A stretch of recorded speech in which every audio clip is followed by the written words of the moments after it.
among the Peruvian Andes.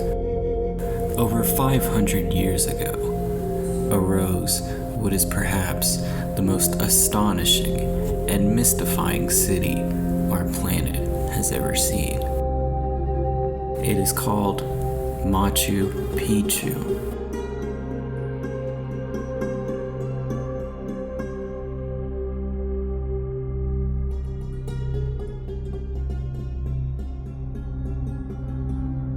This structural phenomenon defies explanation.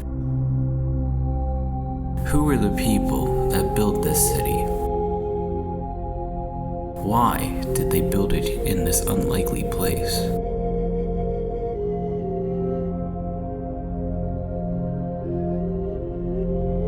These were people who had no system of writing, nothing approaching even primitive metallurgy that might allow for basic iron tools. Most unbelievably, they did not have use of the wheel.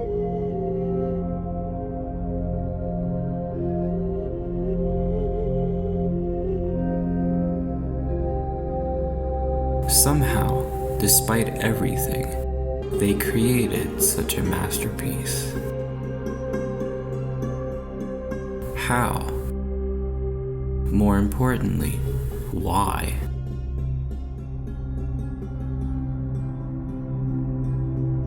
And why was this feat of engineering abandoned after only 100 years? For over a century, scientists and historians across the world have been trying to answer these questions, conducting research and putting forward various hypotheses.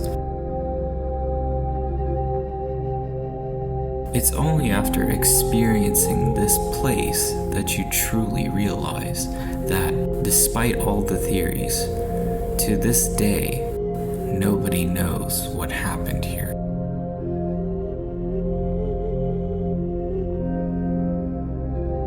The purpose of this video is not to offer general information about Machu Picchu. Anyone interested in historical information can easily find a great deal of it online without my help. Rather, this is for those who dream of visiting one of the new 7 wonders of the world.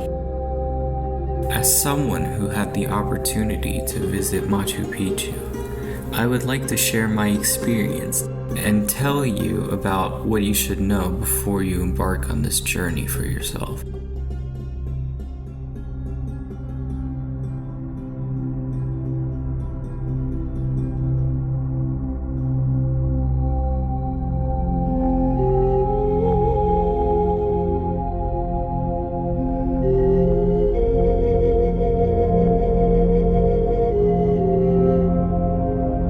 So here are 15 things you need to know before going to Machu Picchu. The most comfortable weather in Peru is during the winter months, from June to August, as Peru is in the southern hemisphere. These are the peak months for tourism, so be wary of overcrowding and high prices. In order to get a better deal, less traffic, and pleasant weather, I suggest visiting in May.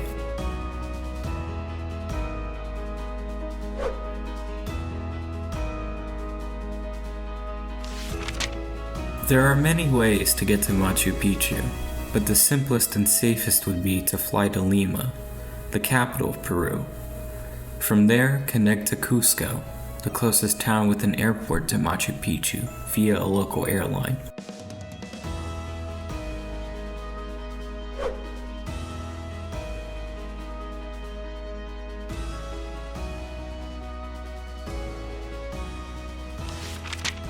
After arriving in Lima, we opted for an hour-long flight on a local plane bound for Cusco.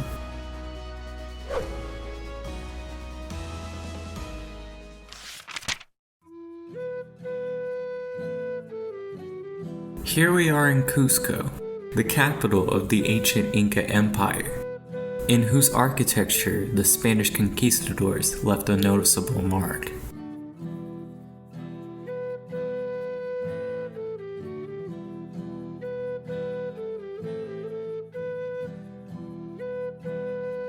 This rather large city, with a population of around 500,000, is located in the Andes at an altitude of 3,400 meters above sea level. The Incas settled here in the 13th century and were conquered by the Spanish in the 16th. In 1983, UNESCO declared Cusco a World Heritage Site. Over 2 million tourists come here every year. Most use Cusco as a transit point on the way to Machu Picchu, which is what we did.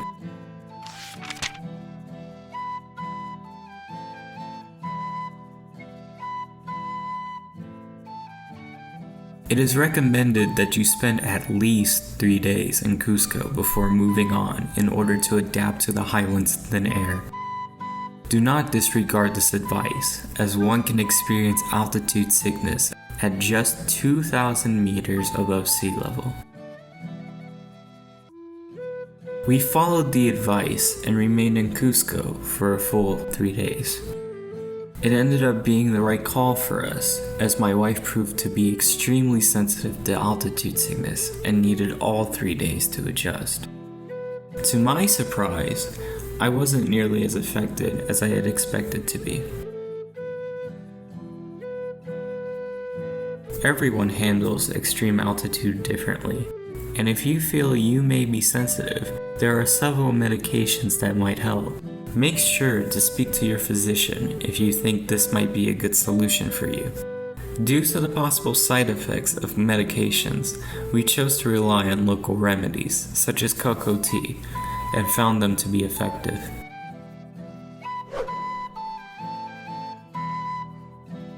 Your time in Cusco is not wasted.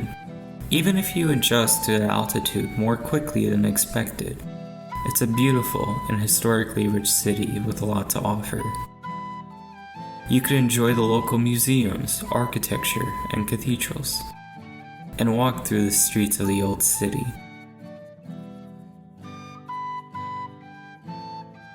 There is a wide variety of restaurants to visit as well.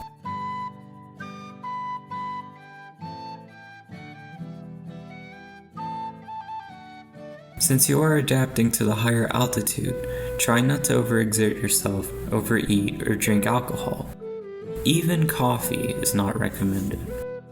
Since Cusco is in the mountains, the air temperature in the evenings is quite low.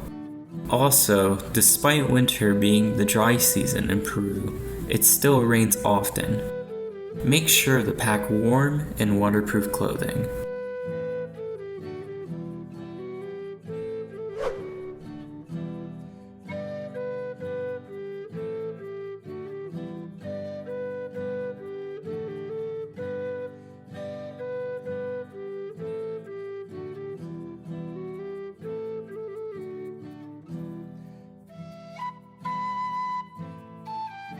There are many hotels all over Cusco, but I would recommend booking a hotel within the old town, as that is where the attractions are.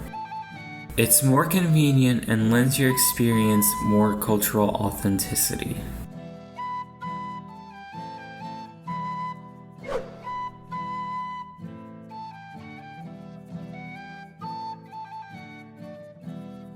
I almost forgot about money. In Peru, from taxis to restaurants, they prefer to be paid in cash. US dollars or local currency, preferably Peruvian soles, are both acceptable.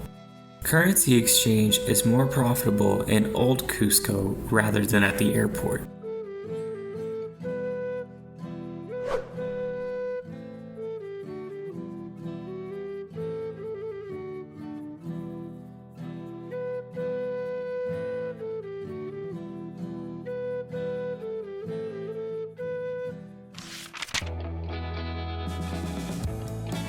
It's time to go to Aguas Calientes, where we get to spend almost 3 days and will finally visit Machu Picchu.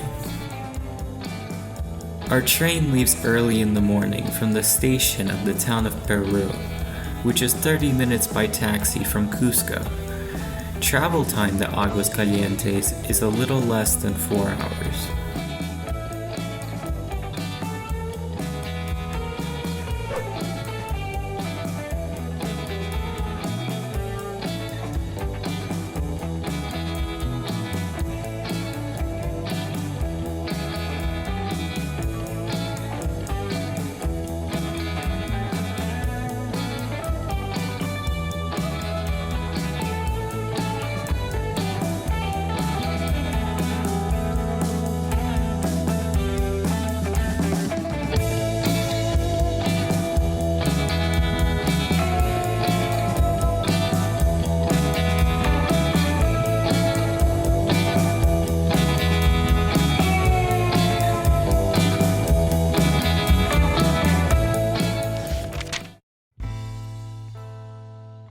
So we are now in Aguascalientes.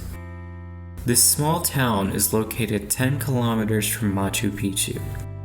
It is 2,040 meters above sea level, which is actually nearly 1,000 meters lower than Cusco. Aguascalientes is Spanish for hot springs, and there are indeed several hot springs to be found here.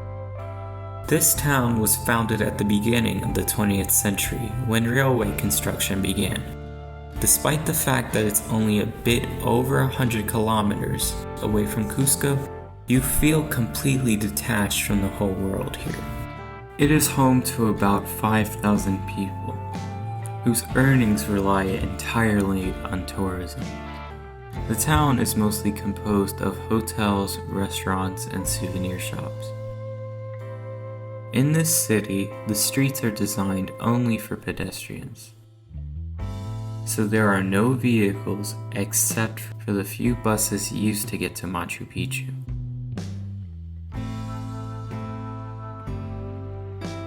Communication with the mainland is only by rail, or in an emergency situation, by helicopter. Everything the town needs, from personal products to building materials, is brought here by train and then transported around the city, literally by hand or by wheelbarrows of every size and shape.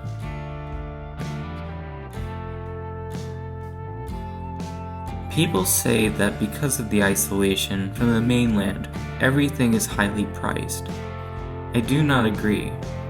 We found the prices to be similar to Cusco.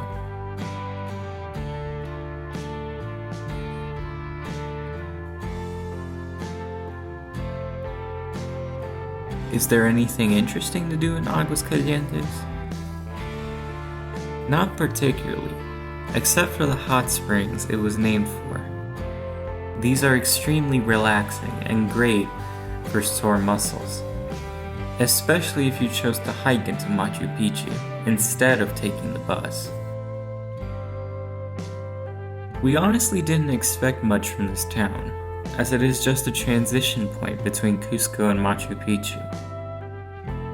Some people come here in the morning, visit Machu Picchu, then return to Cusco in the evening. However, having traveled such a long and difficult way, I found the idea of spending only a few short hours at Machu Picchu to be foolish and wasteful. If you are going to do something, do it right. We spent nearly 3 days here and got to enjoy Machu Picchu 3 times.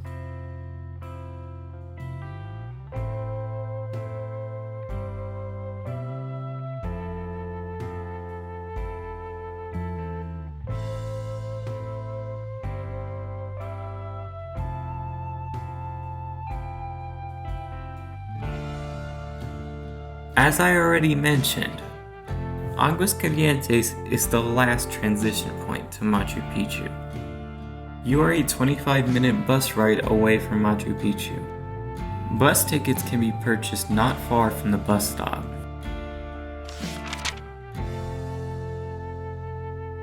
Here we are at the top.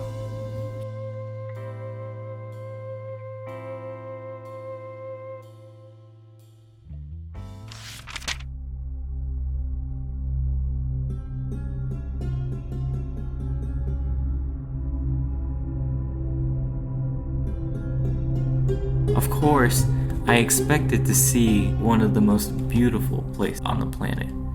It's what I came here for. Friends, in all honesty, I have never in my life experienced such exhilaration and astonishment at the same time. You feel as if you have entered some new fantastical state of being wholly unlike anything you've ever experienced before. The spiritual energy of this place simply bowls you over. The harmony between the architecture of men and nature is unlike anything I knew could exist. There is beauty and inherent peacefulness here that cannot be conveyed on screen. So I can only advise you to make the journey and see it with your own eyes.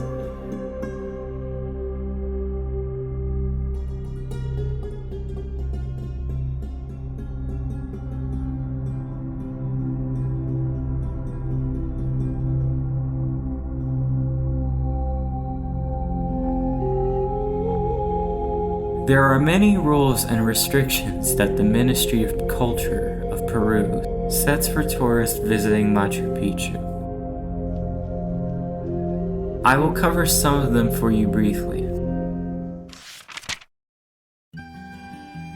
Let's first see what is included in the archaeological complex of Machu Picchu. First of all is the central and main part, known as the Citadel.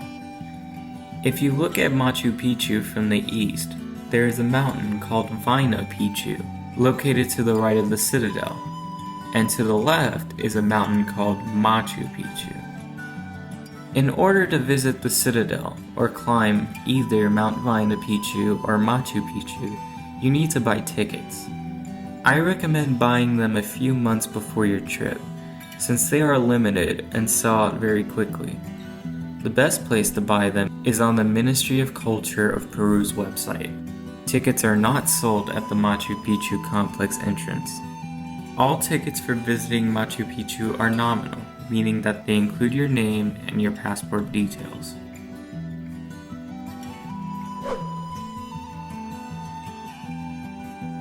There are different ticket options. 1. Visit of the Citadel only. 2. Visit of the Citadel and the mountain of Huayna Picchu. Ascent and descent takes approximately 2 hours. 3. Visit of the Citadel and the mountain of Machu Picchu. Ascent and descent takes approximately 4 hours.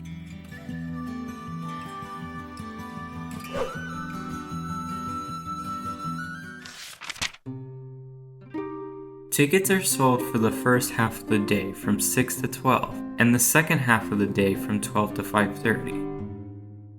The administration expects you to spend about 3 to 4 hours visiting the Citadel, and you must leave the complex premises within the time specified on your tickets, or else you will be asked to leave. However, throughout my time there, I did not see this rule being enforced at a single time. So theoretically, you can spend all day at the complex if you really wanted to, provided that you treat the environment and those around you with respect, and your physiological needs don't interrupt you. That's right, now we talk about the toilet situation. You may laugh, but the topic of toilets at Machu Picchu is widely and dramatically discussed on the internet. People are very unhappy with the rules regarding toilets, and some even accuse the Ministry of Culture of Peru of discriminating against human rights. There is only one toilet on Machu Picchu. You have to pay to use it. The cost is just under $1. Fortunately, there does not seem to be a long line to use it. The problem is that it is located outside the territory of the Citadel.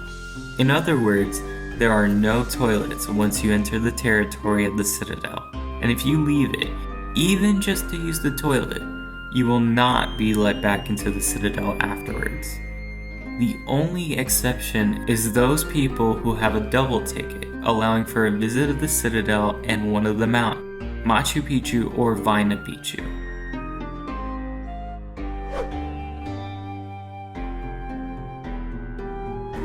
How much time do you need to visit the Machu Picchu complex? In general, you can cover it within 3 to 4 hours.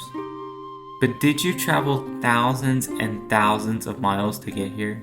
Spent days acclimating for just 3 hours of sightseeing? Let's be real. Optimally, you want at least 2 days. The first day, you can hire a tour guide for about $60 for 3 to 3.5 hours to get the official experience. And on the second day, return to look around and take it in at your own pace. This is only if you do not intend to climb the mountains of Machu Picchu and Huayna Picchu. According to the rules, Machu Picchu must be visited with a guide, and guides must have permission from the Ministry of Culture to work. However, most tourists visit the Citadel on their own. You can hire your guide right in front of the entrance to the Machu Picchu complex. There are quite a few of them, so you should have no trouble finding one if you choose to do so.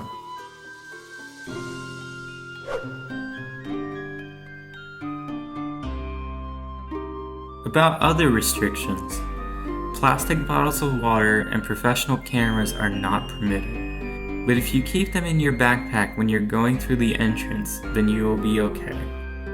Tripods are, however, not allowed under any circumstances. Do not even try to bring them in. Many visitors say they had a huge problem with biting midges and recommend bug spray. It probably depends on the season, but I didn't have any problems with insects in May. I do, however, recommend you use sunscreen, even if it's cloudy. At this high altitude, you can still get burned in cloudy weather. You will be asked to show your passport when boarding a train, a bus, and at the entrance of the Machu Picchu complex.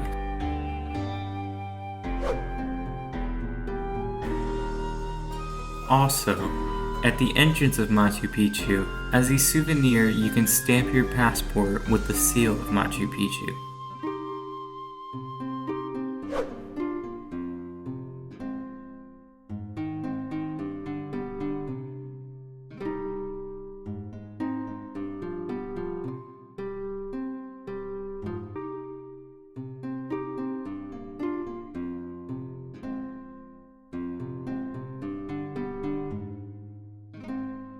If you do not adapt well to the high altitude, after arriving in Cusco, you can immediately take a train and go to Ollantaytambo for a couple days.